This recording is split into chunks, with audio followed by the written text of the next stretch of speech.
Hello नमस्कार दोस्तों, मैं आपका दोस्त एक बार फिर से आपके लिए बहुत ही इंपॉर्टेंट क्लास लेके आया हूँ दोस्तों जैसा कि पता है भारत में अभी चुनाव का माहौल है दोस्तों। चुनाव हो चुके हैं, लोकसभा का जो रिजल्ट है वो भी आ चुका है दोस्तों।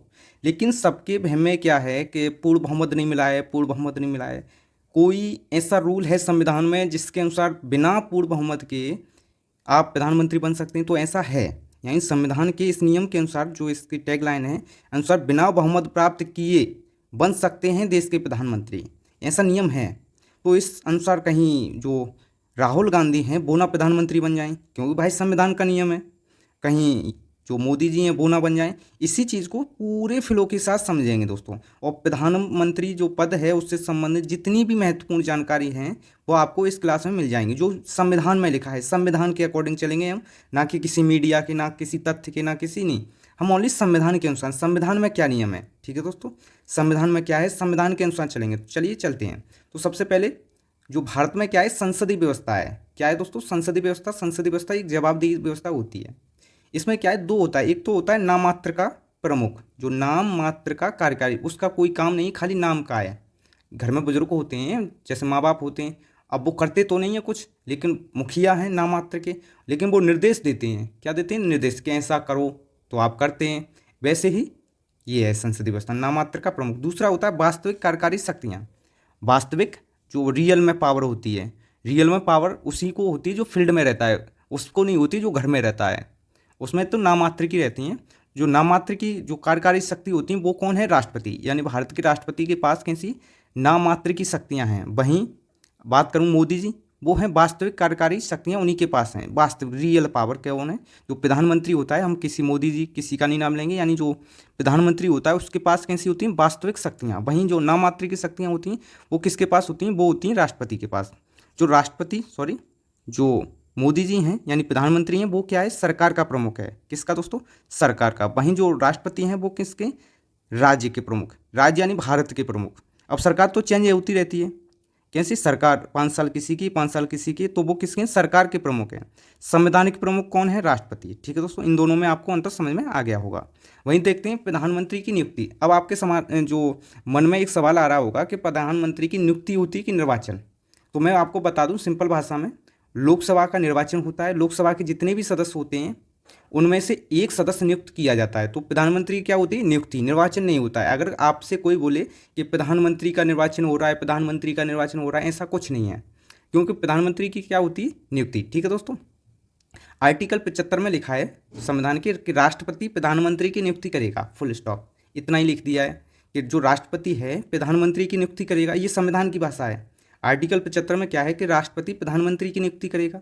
अब किसकी करेगा, यानी क्या राष्ट्रपति किसी भी व्यक्ति को प्रधानमंत्री नियुक्त कर सकता है, जैसे सलमान खान, अमिताभ बच्चन और शाहरुख खान, किसी भी व्यक्ति की कर सकता है, ऐसा कुछ नहीं है।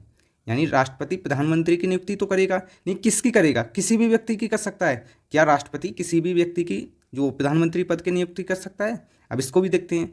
यानी वो किसको करेगा, जो बहुमत प्राप्त। उससे पहले आप चैनल को सब्सक्राइब कर लें, बेल आइकन को दबा लें, जिससे कि आपको समय समय पर नोटिफिकेशन मिलता रहे दोस्तों। किसकी करेगा दोस्तों, जो बहुमत प्राप्त दल का नेता है। किसका दोस्तों, बहुमत, यानी जैसे बीजेपी है, कांग्रेस है, समाजवादी, शिवसेना है, यानी किसको बहुमत मिला है। जो बहुमत प्राप्त दल का नेता होगा उसी को जो राष्ट्रपति महोदय हैं वो प्रधानमंत्री नियुक्त करेंगे। अब बहुमत कितना चाहिए, बहुमत प्राप्त करने के लिए कुल सीट कितनी चाहिए, 50% प्लस 1/2 कर दो, यानी 50% प्लस 1, इतना बहुमत चाहिए। अब इतना बहुमत कैसे, यानी जो कुल लोकसभा की सीट है वो कितनी है, 543 कितनी है दोस्तों, 543। 543 का 50% प्लस 1 कितना आएगा, 272 सीट। यानी अगर आपको प्रधानमंत्री बनना है, यानी मेजोरिटी लानी है, पूर्ण बहुमत लाना है, तो 272 प्लस सीट चाहिए। ठीक है दोस्तों, तो ये हो गया। वहीं अब मोदी जी अब एक भाषण देते हैं जो कि एक अकेला सब पे भारी। एक अकेला सब पे भारी, जब रिजल्ट आता है तो बीजेपी की 240 सीट आती हैं, तो अकेला जो भारी था वो हल्का हो गया। अब जो एनडीए का, अब बीजेपी तो पूर्ण बहुमत में नहीं है, लेकिन एनडीए 293 सीट लेके आई है, तो वो तो पूर्ण बहुमत में है, लेकिन वो क्या है, गठबंधन।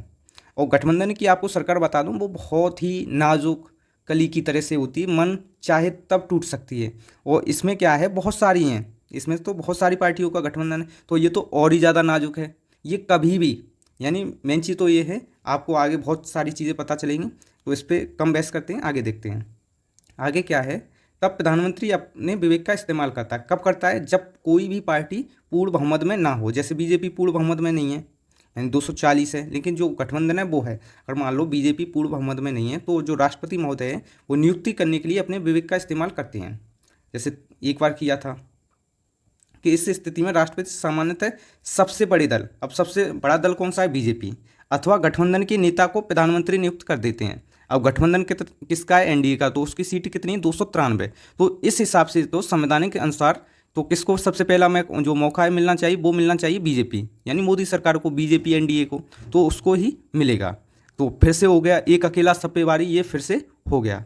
आगे बता दें, और अब ये नियुक्त तो कर देंगे कौन? राष्ट्रपति महोदय अपने विवेक के अनुसार किसी भी व्यक्ति को नियुक्त कर देंगे, लेकिन 1 माह के भीतर सदन में अपना जो विश्वास मत है वो आपको हासिल करना है। कितना? मात्र 1 महीने के भीतर।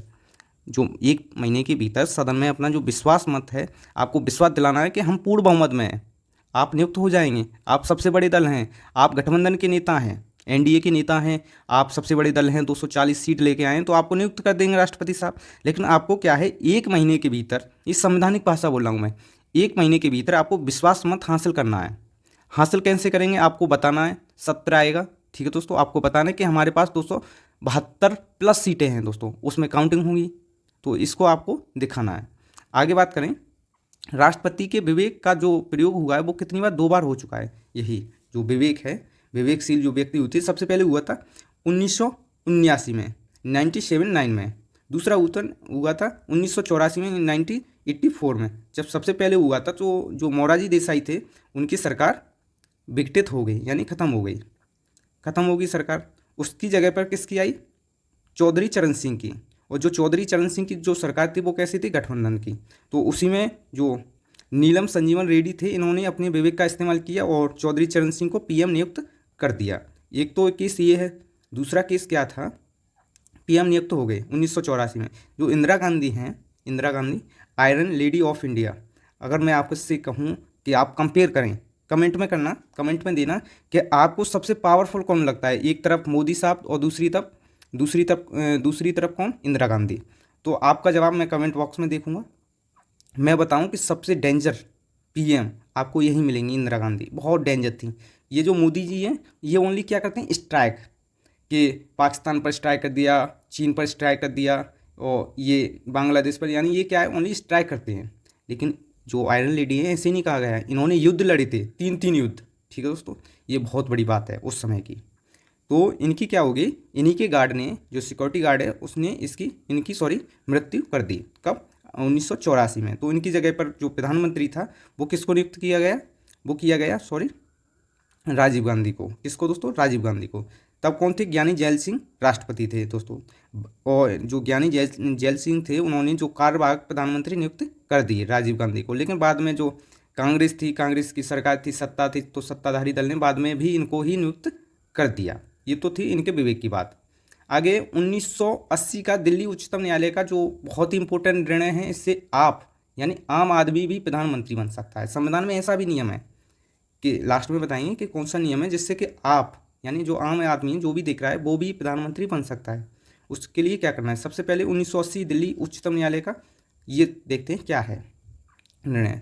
जो दिल्ली हाईकोर्ट है उसने दिया था कि संविधान में यह आवश्यक नहीं है कि एक व्यक्ति प्रधानमंत्री नियुक्त होने से पूर्व लोकसभा में अपना बहुमत सिद्ध करे।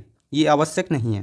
राष्ट्रपति को पहले प्रधानमंत्री की नियुक्ति करनी चाहिए और तब एक सही समय सीमा के भीतर उसे लोकसभा में अपना बहुमत सिद्ध करने के लिए कहना चाहिए। ये क्या है? ये है दिल्ली जो हाई कोर्ट है 1980 में, उसने ये निर्णय दिया था। इसी के अनुसार क्या हुआ है अभी तक? उदाहरण देखते हैं।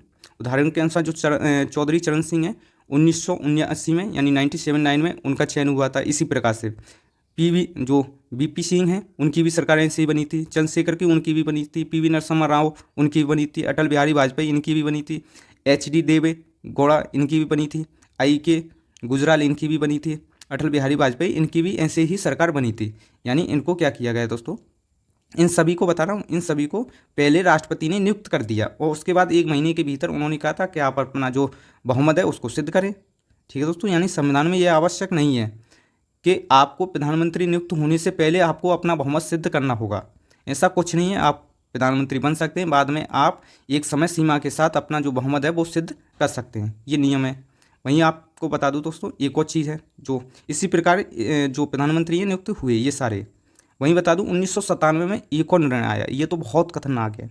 ये आपके लिए जो आप हैं यानी जो नॉर्मल इंसान हैं, जो आम आदमी है, उसके लिए ये बहुत ही आवश्यक है। यानी 1997 में उच्चतम न्यायालय का निर्णय आया कि जो निर्णय पढ़ते हैं डायरेक्ट, यानी कि एक व्यक्ति को जो किसी भी सदन का सदस्य नहीं है, यानी आप का मतलब आप चाहे सांसद भी नहीं है, सांसद नहीं है यानी आम आदमी, एक व्यक्ति जो किसी भी सदन का सदस्य नहीं है फिर भी 6 माह के लिए क्या प्रधानमंत्री नियुक्त किया जा सकता है। कितने? 6 माह के। लेकिन 6 माह के भीतर आपको किसी भी सदन की सदस्यता लेनी होगी। अगर आप सदस्यता नहीं लेते हैं तो आप प्रधानमंत्री पद पर बने नहीं रहेंगे, लेकिन 6 माह तक रह सकते हैं। 6 माह तक आप बहुत मौज कर सकते हैं, प्रधानमंत्री पद पर रह सकते हैं, Z+ सिक्योरिटी ले सकते हैं। कब तक? 6 माह तक। यानी एक व्यक्ति जो किसी भी सदन का सदस्य ना हो फिर भी 6 माह के लिए प्रधानमंत्री नियुक्त किया जा सकता है। इस समय अवधि में उसे संसद के किसी भी सदन का सदस्य बनना आवश्यक है, नहीं तो वह प्रधानमंत्री के पद पर नहीं रह पाएगा। किसी भी सदन का मतलब है चाहे लोकसभा हो चाहे राज्यसभा हो। राज्यसभा के से नियुक्ति हो जाए कोई दिक्कत नहीं, लोकसभा से निर्वाचन हो जाए उपचुनाव कोई दिक्कत नहीं। लेकिन आपको क्या है जो 6 माह मिला है, 6 माह इसलिए क्योंकि जो लोकसभा में सत्र बुलाए जाते हैं मैक्सिमम तो कितने भी हो सकते हैं, लेकिन जो मिनिमम है मिनिमम 2 होंगे, यानी प्रत्येक 6 माह बाद एक होना चाहिए सत्र। ठीक है, सत्र बुलाया जाएगा, तो 6 माह इसलिए है। और 6 माह के भीतर ही आपको किसी भी सदन की सदस्यता लेनी होगी। इसके उदाहरण हैं, जीते जागते आपको बता दूं, इंदिरा गांधी 1966 में इसी प्रकार नियुक्त हुई। मनमोहन सिंह 2004-2009 में इसी प्रकार नियुक्त हुए थे। बाद में वो राज्यसभा के मेंबर बन गए थे क्योंकि वो राज्यसभा से चुन के आए थे। ठीक है दोस्तों, प्रधानमंत्री पद की शपथ, जो प्रधानमंत्री पद है उसकी शपथ कौन? जो राष्ट्रपति है वो दिलाता है प्रधानमंत्री पद की शपथ प्रधानमंत्री को। ये आपको ये शपथ दिला रहे हैं दोस्तों नरेंद्र मोदी साहब। प्रधानमंत्री पद का कार्यकाल कितना है कि प्रधानमंत्री का कार्यकाल निश्चित नहीं है संविधान में, एक और चीज़, तथा वह राष्ट्रपति के प्रसाद पर्यंत पद धारण करता है। तो इसका मतलब ये नहीं है कि राष्ट्रपति किसी भी समय उनको हटा सकता है, ऐसा कुछ नहीं है। जब तक सरकार में यानी मेजॉरिटी में है सरकार, यानी पूर्ण बहुमत में है, तब तक राष्ट्रपति प्रधानमंत्री को नहीं हटा सकते हैं। यानी पूर्ण बहुमत है 200 और पूर्ण बहुमत नहीं रहेगा, जैसे गठबंधन की सरकार है और पूर्ण बहुमत टूट गया। इस बार भी यही चल रहा है कि जो JDU है नीतीश कुमार की, वो पता नहीं कब तक चलेगी, उनकी सरकार उन्हीं के अनुसार चलेगी। वो चाहे 5 महीने भी पलटू राम बन सकते हैं, इधर से उधर जा सकते हैं, जिस दिन पहुंच जाएंगे उसी दिन सरकार गिर जाएगी दोस्तों। ठीक है दोस्तों, तो इसमें क्या है, जब तक पूर्ण बहुमत रहेगा तब तक आप प्रधानमंत्री बने रहेंगे। मान लो आप जो विश्वास मत है वो खो देते हैं तो उस स्थिति में आपको त्यागपत्र देना पड़ेगा। जो प्रधानमंत्री है वो अपना त्यागपत्र देंगे, और नहीं दिया तब राष्ट्रपति उनको बर्खास्त कर देंगे दोस्तों। ये चीज़ लिखिए, यानी जब तक लोकसभा में बहुमत प्राप्त है तब तक आप प्रधानमंत्री हैं।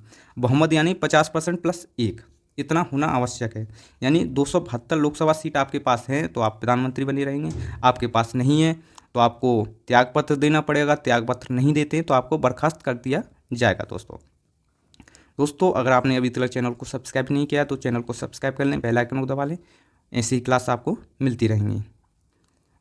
तो ये आपकी क्लास हो चुकी है। जैसे कि मैंने बताया था कि संविधान के इस नियम के अनुसार बिना बहुमत प्राप्त किए आप PM बन सकते हैं। आप का मतलब आम इंसान भी बन सकता है। संविधान के में यही नियम है दोस्तों। और प्रधानमंत्री से संबंधित और भी जानकारी, हम उनकी शक्तियाँ देखें क्या क्या शक्तियाँ हैं, उनके लिए आप चैनल को सब्सक्राइब कर लें, बेल आइकन को दबा लें, जिससे कि आपको समय समय पर नोटिफिकेशन मिलता रहे दोस्तों। धन्यवाद दोस्तों, नमस्कार।